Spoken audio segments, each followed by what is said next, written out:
Men, it's time we talk about something most of us were never taught to talk about. Periods. But not in a childish way, not in a joking way, and definitely not in a that's her problem kind of way. This is the perspective shift that stops arguments and builds connection. We have to stop seeing periods as a relationship issue and start seeing them as a communication issue, a leadership issue, a love issue. While this is especially important if you're married or in a union, two becoming one, it's eye-opening if you're currently living with a woman, building a family, or trying to become the kind of man who knows how to create peace in his own house. Here's a reframe that we need to drive home.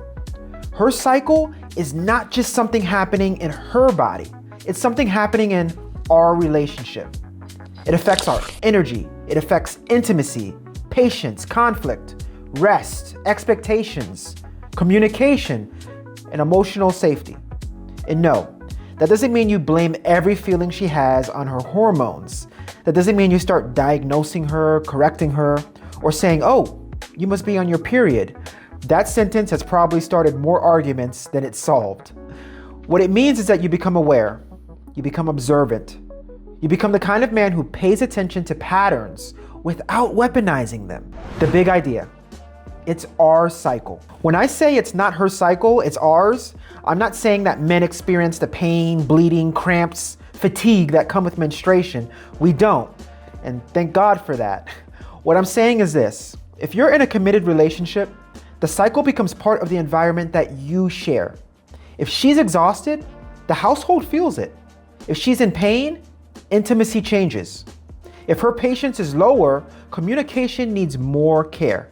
If her body needs rest, her partner, you, can provide support. That's why this conversation matters.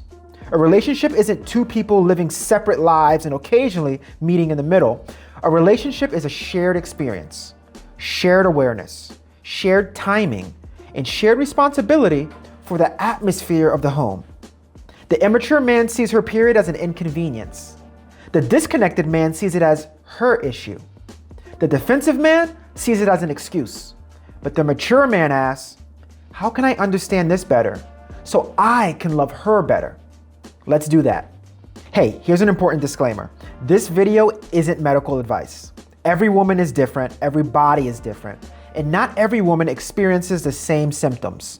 Some women have mild periods, some have intense pain, some experience premenstrual symptoms. Some deal with conditions like PMDD, migraines, anemia, or other health concerns that make their cycle much harder. So the goal here isn't to create stereotypes. The goal is to create awareness, empathy, communication, and support. If you want to know more about her cycle and how it impacts her, you have to ask her. Trust me, she's going to love that you ask. That's a connection building exercise in itself. Why men should keep track. Now let's talk about the phrase that might make some men uncomfortable. Men keeping track of their partner's period. Some men hear that and think it sounds weird, invasive, unnecessary. And to be clear, you should never secretly monitor your partner's body like she's a project or problem to manage. That's not love, that's control. But with consent, openness, and respect, knowing her cycle can be an act of care. It's the same reason you remember her work schedule, her allergies, her favorite comfort food, or the anniversary of something important, right? Hopefully.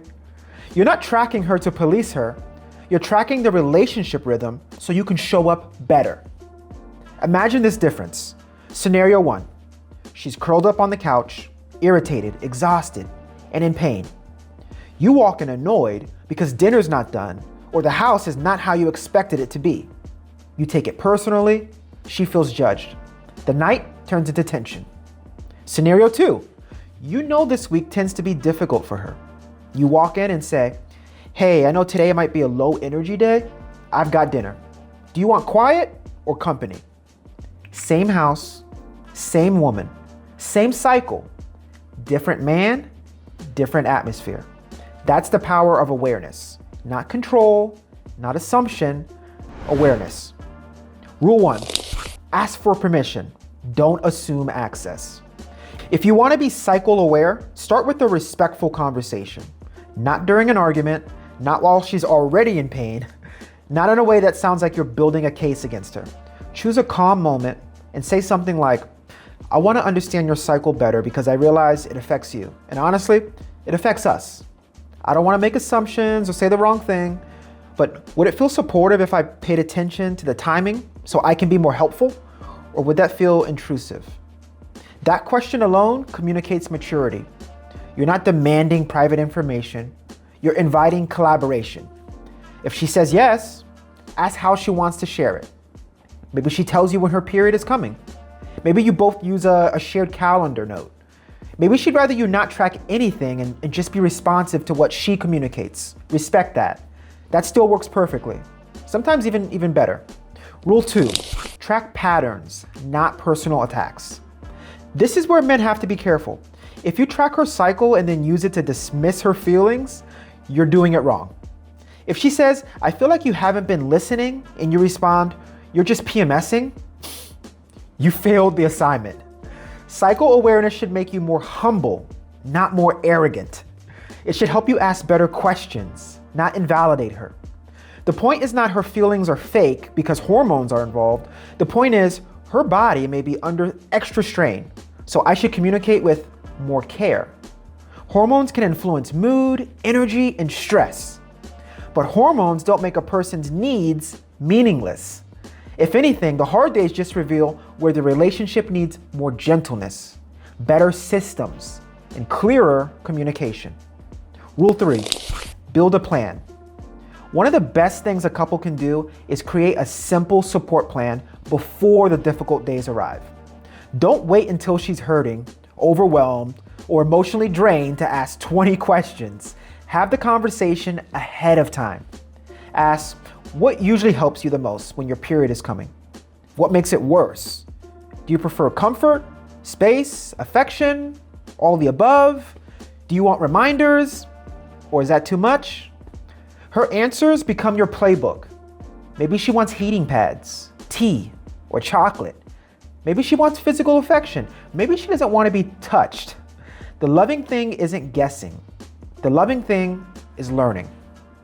Rule 4, don't make her feel guilty. Support is not just saying, I'm here if you need anything. That sounds nice, but often it still puts the burden on her to manage you. Better support is proactive. It sounds like, I'm gonna handle dinner tonight. I'll take the kids for an hour. I already picked up what you usually like. But here's the key, don't help with resentment. Don't sigh loudly when helping. Don't turn support into a performance. Don't make her feel like she owes you because you acted like a partner. If your kindness comes with a receipt, it isn't kindness. It's a transaction. This is emotional leadership. Some men think leadership means control, but in a relationship, leadership often looks like awareness. It looks like being the calmest person in the room. It looks like noticing what season your partner is in and adjusting without making everything about your ego. Period awareness gives you opportunities to practice emotional leadership. Can you stay steady when her energy is low? Can you be patient when her body is uncomfortable? Can you ask questions instead of assuming motives? Can you take something off her plate without needing an applause? Can you avoid escalating conflict just because you feel inconvenience? This isn't weakness. This is maturity. The home doesn't need another person adding chaos. The home needs someone who can read the room, protect the peace, and love with intelligence. The bigger picture. At the heart of this conversation isn't just menstruation. It's partnership. It's whether you're willing to study the person you say you love. It's whether you're willing to become less reactive and more responsive. It's whether you can see discomfort without making it about yourself. It's whether you can build a relationship where both people feel considered. Men, keeping track of her period isn't about being strange. It's about being intentional.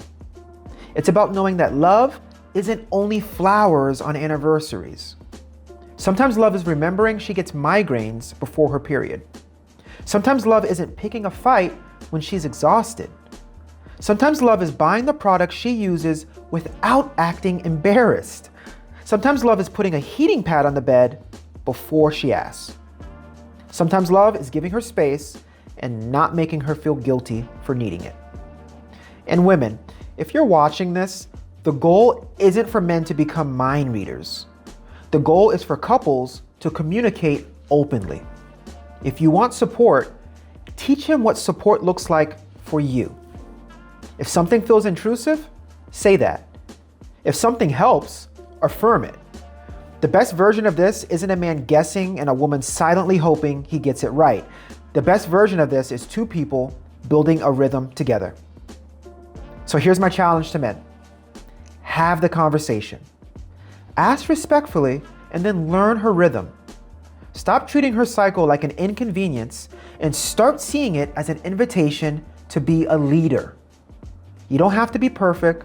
You don't have to know everything, but you do have to care enough to pay attention. It isn't her cycle versus your piece. It's both of you learning the rhythm of your love.